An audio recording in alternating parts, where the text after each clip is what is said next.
تصویر رو با هم می‌بینیم، نمونه از افراط در شأن بزرگان و اولیاء، در واقع حضرت علی ابن ابی طالب رضی الله عنه. تصویر این رو به ما بدین، ممنون شم.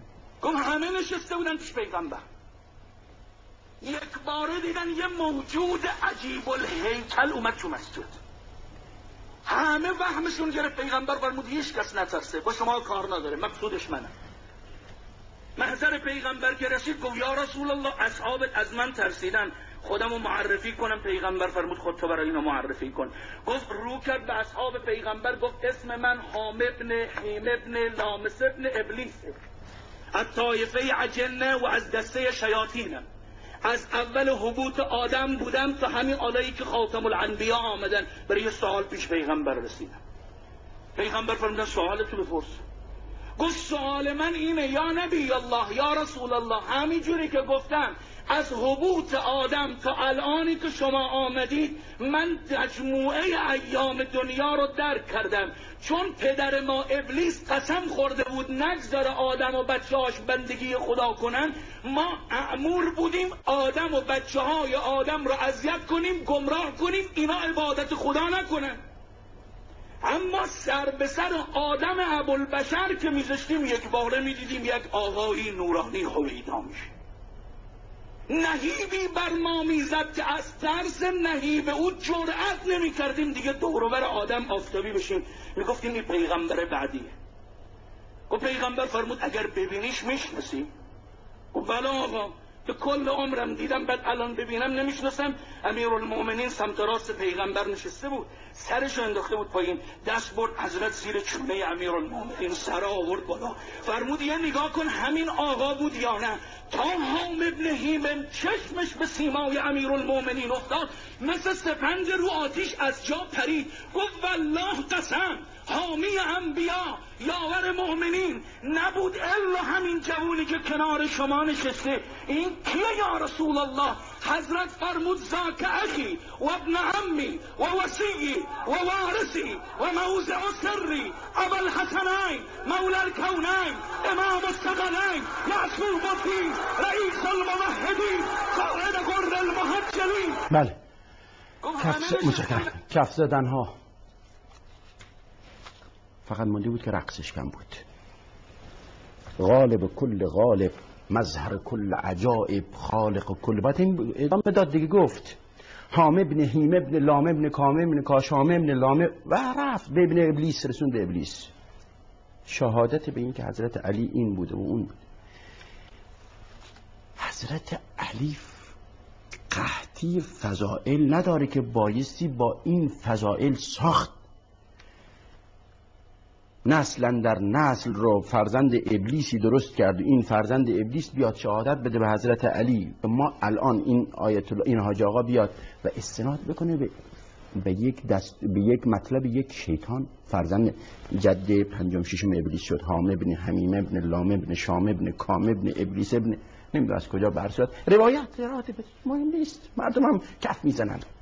فقط موندی بود که رقص صورت بگیره. بله آقای هاشمی، قشنگ بشین این بخش برنامه رو قشنگ نگاه کن. استاد ابوالقاسمی، این حام ابن حیم ابن کاشان ابن حیم، این آقایی که مسخره میکردن کیه؟ حالا این آقا که اسمش مشخصه، حامت ابن الحیم ابن لاقیس ابن ابلیس، با 3 نفر نسب با 2 تا واسطه به شیطان میرسه و در کتاب الاصابه فی تمییز الصحابه ابن حجر عسقلانی ذکر شده. حامت ابن حیم ابن لاقیس ابن ابلیس، شماره 8921. بعد میگه که پیغمبر اومد پیش پیغمبر، به صورت جن بود. گفتن کم عطا علیک، چقدر عمر کردی؟ گفت من کل عمر دنیا رو عمر کردم، از زمانی که عالم خلق شده. و جرت توبتی علی یدی نوح، به دست حضرت نوح توبه کردم و از اون زمان نجات پیدا کردم. چون تو زمان حضرت نوح هر کس توبه نکرد نجات پیدا نکرد.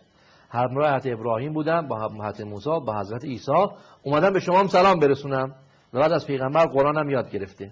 10 تا سوره حفظ کرده. بله. خب صحابی جلیل القدره، خیلی معروف این صحابی. آقا سند روایت ها چطوره؟ من برای شما آقای ابن حجر رو میارم دیگه. خب ابن حجر که دیگه شخص کمی نیستش. و جاء من عدت طرق، الفتاوی الحدیثیه آقای ابن حجر هیثمی جلد 1 صفحه 51. زوم کنن روی یه تیکه اتاق فرمان. و جاء من عدت طرق یبلغ بها درجة الحسن الحسن کالصحیح ان هامة ابن هیم ابن لاقیس ابن ابلیس جاء للنبی صلی الله علیه و آله و سلم و ماجرا رو کامل مطرح میکنه. و بعد میگه پیغمبر من سلام حضرت عیسی رو به شما میرسونم. پیغمبر هم جواب سلام داد و بعدش هم قرآن یاد گرفت. این یک نفر که این روایت رو تایید کرده. قبل از او از متقدمینشون من برای شما کتاب دیگری بیارم، دلائل النبوه آقای بیهقی. اصلا میگه یکی از معجزات و علامت‌های نبوت پیغمبر آمدن هامة ابن هیم ابن لاقیس ابن ابلیس بوده که ایشون اینقدر مسخره میشه، صحابه رو مسخره میشه، اصلا جزء معجزات پیغمبره. بعد میاد روایت رو مطرح میکنه، باب ما روی فی قدوم هامة ابن هیم ابن لاقیس، ماجرا رو مطرح میکنه و در آخر ببینید چی میگه.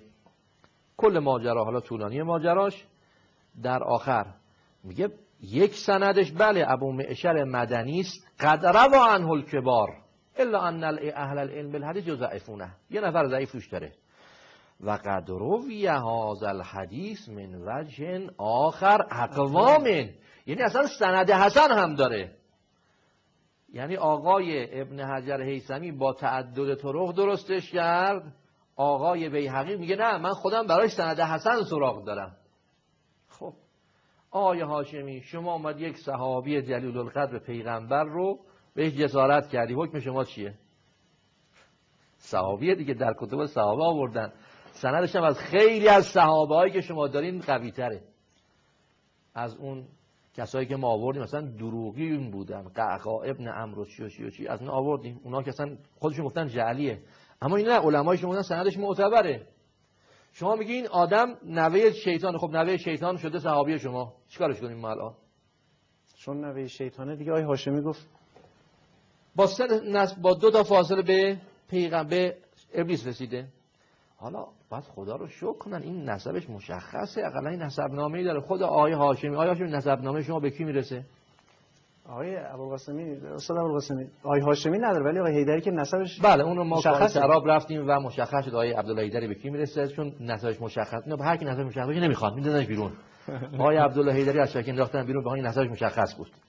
آقای هاشمی نه، نسبش مشخص. یه کتابی قبلا آورد، ما همون کتاب رفتیم بررسی کردیم، گفتن سید هستم، کتاب آورد، این کتاب آقای هاشمی، همون کتاب.